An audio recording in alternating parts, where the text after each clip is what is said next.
How did you get to this address? It was given to me by John Collins in Ghana, who knew Stan already. So he had written it down for me to check him out if I came to Amsterdam. And then what did you expect? Honestly, I didn't know. I didn't know what kind of person to expect. At least I knew he was a journalist who was interested in African music. So honestly, for me, it was like the right contact I needed in Amsterdam. You know, somebody who understood what I had come here for. Stan, wat dacht jij toen je die man daar buiten zag staan in de kou? Ik was eerst verrast en toen ging er een bel, want hij noemde de naam John Collins. En toen wist ik gelijk, het zit goed. En toen kwam hij boven en we gingen praten. En nou, aan zijn ogen te zien en zijn verhaal, ik dacht, dit klopt. En het viel precies op de juiste plaats, het juiste moment. Hij nam de winden uit Afrika mee die net hier in Nederland op de podia en in de danstenten kwam waaien.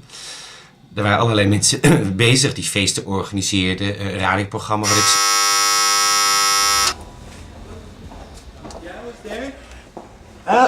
Please, I'm looking for one Stan Rijven. It's me. Oh!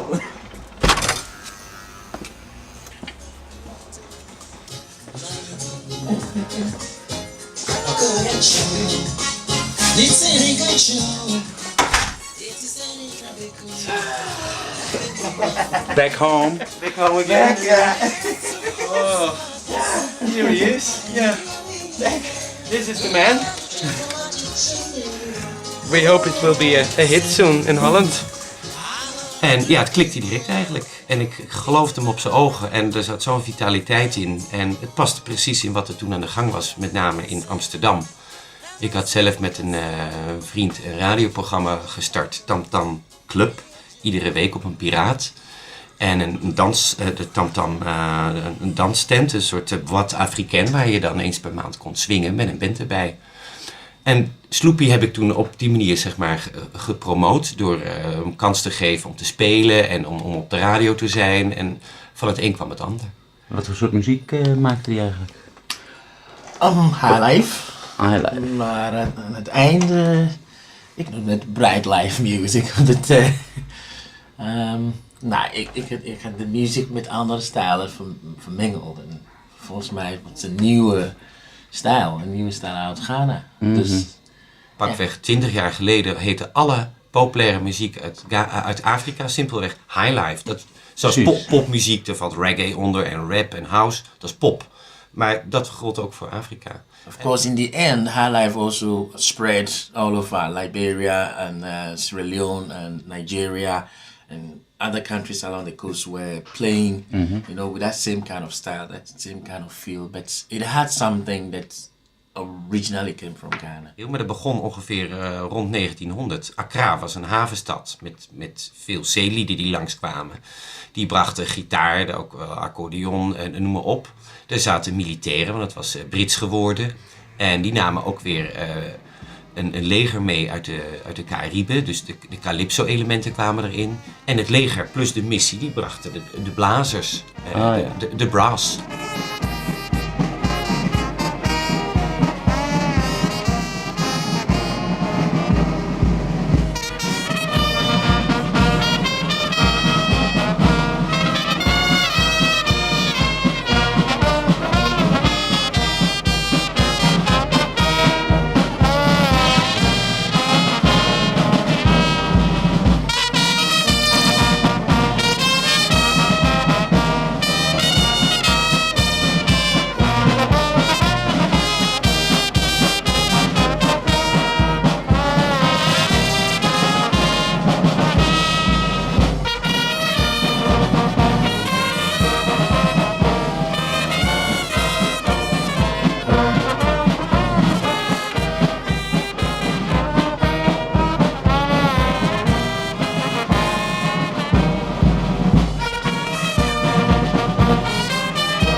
Wat is hier godsnaam aan de hand? We staan hier zeg maar op de dam van Accra. nationale monument van Ghana, Onafhankelijkheidsplein. En het is 6 maart. En exact 42 jaar geleden werden de Britten voor goed aan de kant gezet. En daarmee waren het de ex-kolonisatoren. En Nkomo werd de eerste president van de Vrije Republiek Ghana.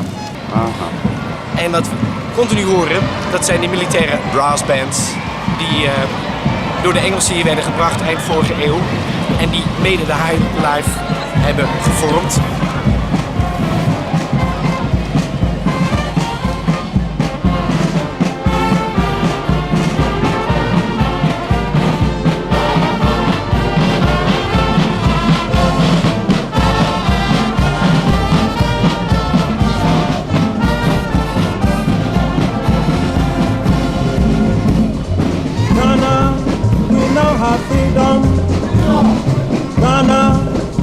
Land of freedom, toils of the brave, and the sweat of their labors, toils of the brave, which have brought results.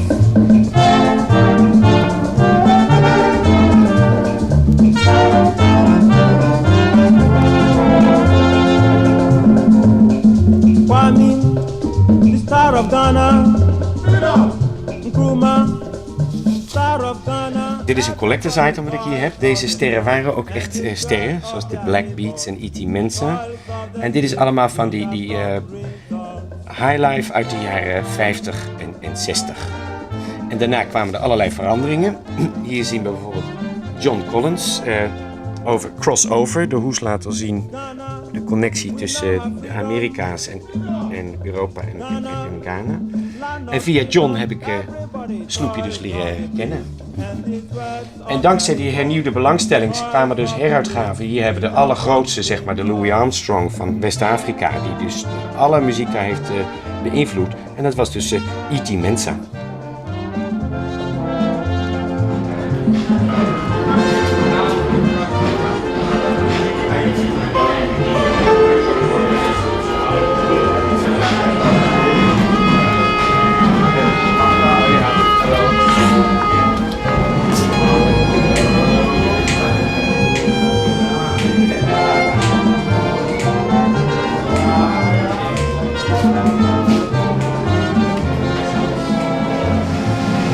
What's this area, Sloopy? This is the university University of Accra, of Ghana. Ghana. And what are we going to do? Now we're going to see John Collins. And he was the one in whose studio I ever did my first recordings. Oh, he actually discovered you Something like as that. being a good musician. Something like that. Uh-huh. Is he from Ghana? No, he's a British. He's British. Yes. He lives here. But he only has a British skin, but a Ghanaian heart and a Ghanaian mind. And Oh, he's really become a white Ghanaian. He's a white Ghanaian, yes.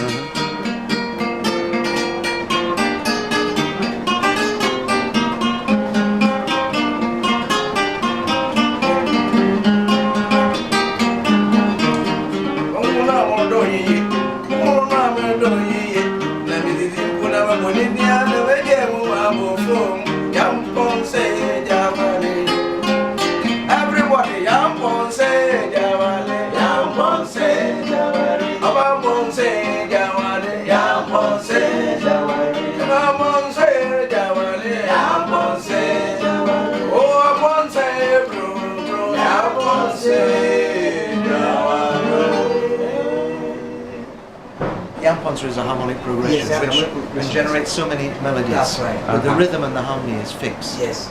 But it's like 12 bar blues. You can generate hundreds of songs out of it. It has become a way of expressing that Ghanaian feel, Ghanaian drive, Ghanaian everything. You know, there are other rhythms that go in that line, but not with the same progression. Not with the same progression. Yeah. But any number going like Giamfy goes very well. Yeah. There's no way you can play good highlife music without knowing Giamfy. There's no way you can mastering play. The way Giamfy is played means you're also mastering the way other highlife rhythms are played. You know, it's just the progressions of the chords change. That's right. That's why it's the bass. It's one of the bases. One of the bases. I'm going to give you one version of Giamfy it is not Giamfy, but it got its Same feel, like, feelings. okay. It's the feeling of Giamfy. This is.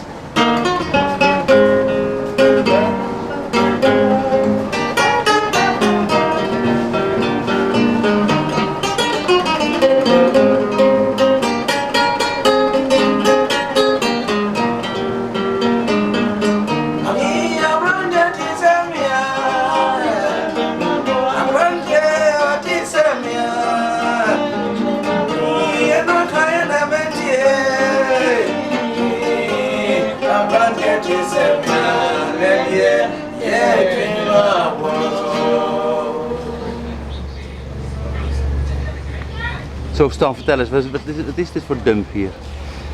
Dump. Achter mij is een van de beroemdste studio's van Ghana. En dat heb ik het over begin jaren 80, waar je nergens meer muziek kon opnemen. En dit was de enige plek.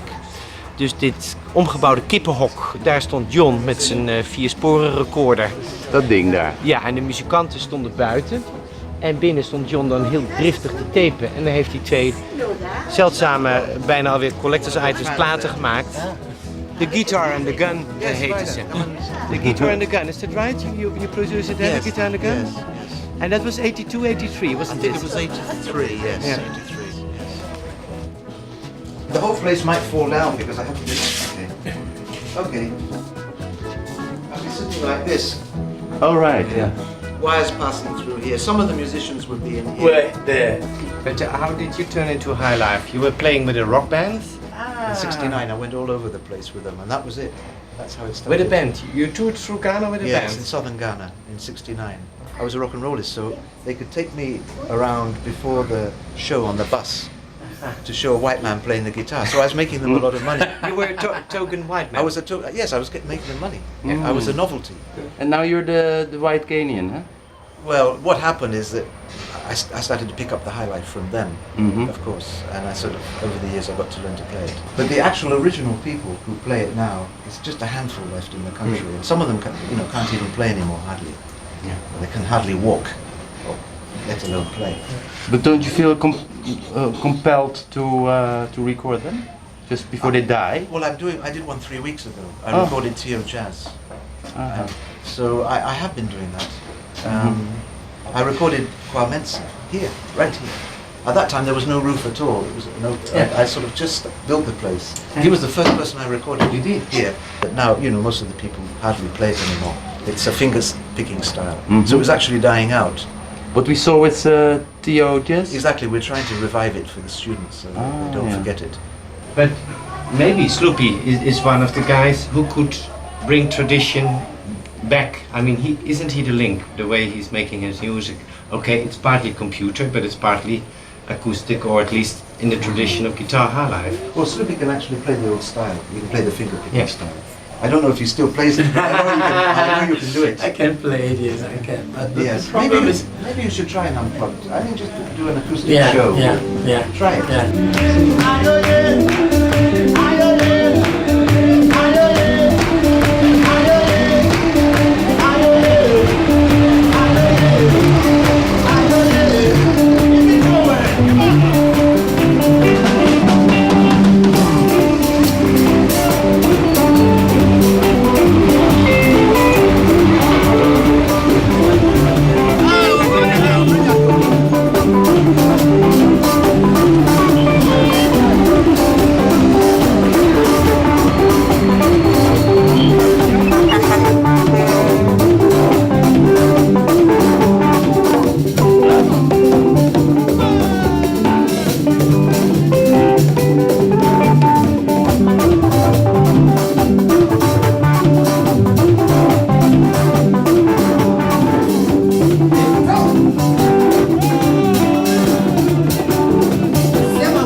Hier heb ik Diana, die heb ik ook via Sloopy leren kennen. Zij zingt gospel highlife. Ze heeft een goede stem en een hele sterke performance. Maar zingt ze alleen gospel? Nou, dat doet er niet toe. Ik zeg eerlijk, ik luister naar de muziek. De tekst is voor mij eigenlijk secundair. Zo ben ik ooit begonnen. Ik was gek van de gospel uit de jaren 40 en 50. En pas later had ik door dat het echt over de Heer ging. Ja, en die muziek is later soulmuziek geworden en de Lord werd verwisseld door het liefje. Maar de intentie, de essentie, de soul bleef hetzelfde. En dat geldt voor haar eigenlijk ook.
Serious business.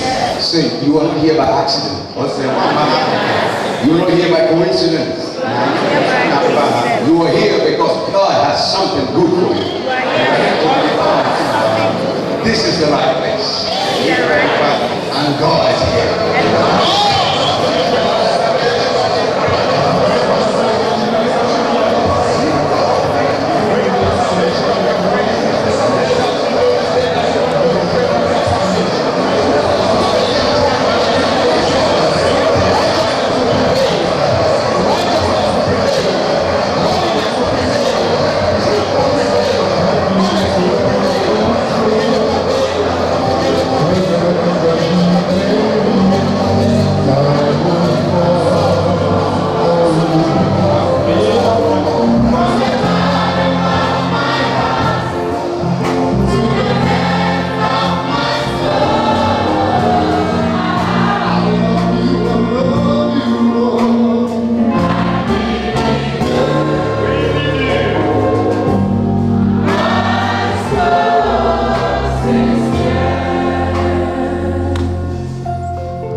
I do all the basic line, the bass, the drums, and layer 8 gradually until I get the song together. I try to be commercial, and Explain me why. Does one good musician want to be commercial? Of course, you have to survive, you have to live, you have to earn the money. And you also have to be clever. I mean, you have to learn the tricks of the business that you do. What is that thing in a song that attracts people?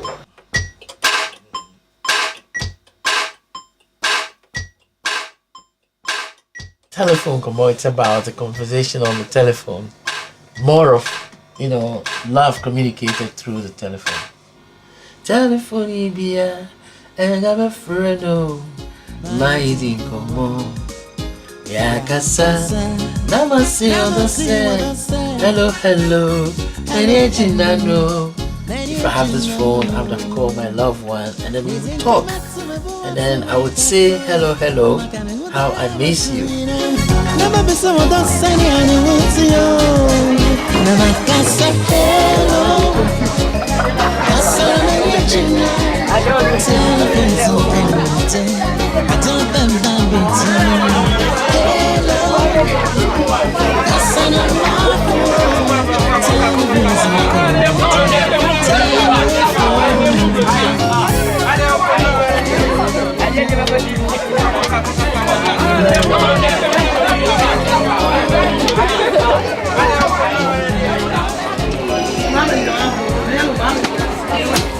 God knows your problem. God knows your problem. It's in English. Very nice song. And that's gospel. It's gospel. Yeah. All right. You're selling a Sloopy My Giamfy? Yeah. Okay. And this is a bestseller now? Yeah. Yeah? Then same again. And what's more? That's the same? Yeah, this is Nkomo. Oh yeah. How many you think he has sold now over this last year? Yes, about 1,000 copies. Oh really? 100,000. So he's really famous. yeah. Perform because he's popular here already. Oh, he was already popular. Yeah, he's popular. Though he was living in Holland. That doesn't do anything. Even when he's in Holland, when we need him, he has to come. But I remember a time that the producer of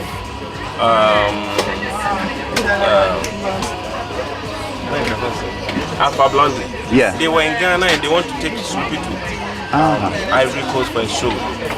You see, that means Sloopy is popular. And this is something like a hit parade, so people go for certain hits? Even when it's hit, you could sell more than 10,000 a day. Oh, really? 10,000 copies, even more.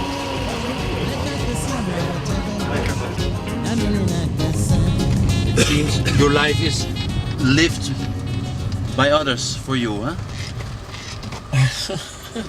Sometimes. Sometimes. I'll be honest, what is happening now is on a very high level. What? The whole awards and the whole thing, it's recognition by the state. For the artists? For the artists. And it is a prestige to be a part of it.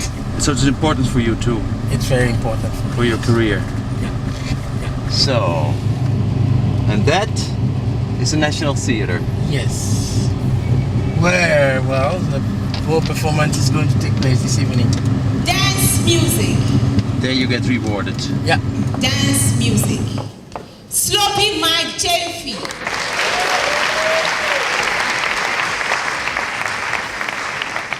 Sloopy My Giamfy, ladies and gentlemen.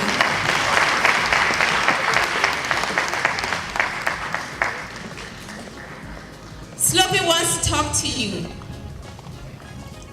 I want to say that I feel deeply honored today, but I cannot take this thing away without saying a big thank you to all of you who are here and all those who during my struggle to become a musician have in various ways been a help to me. Thank you very much.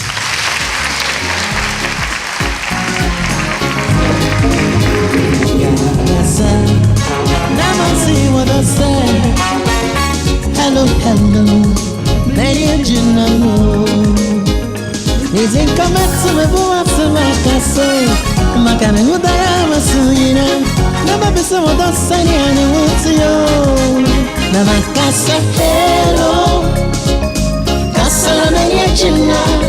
Television kamote, atombe mbabiti. Hello, kasa na mapo.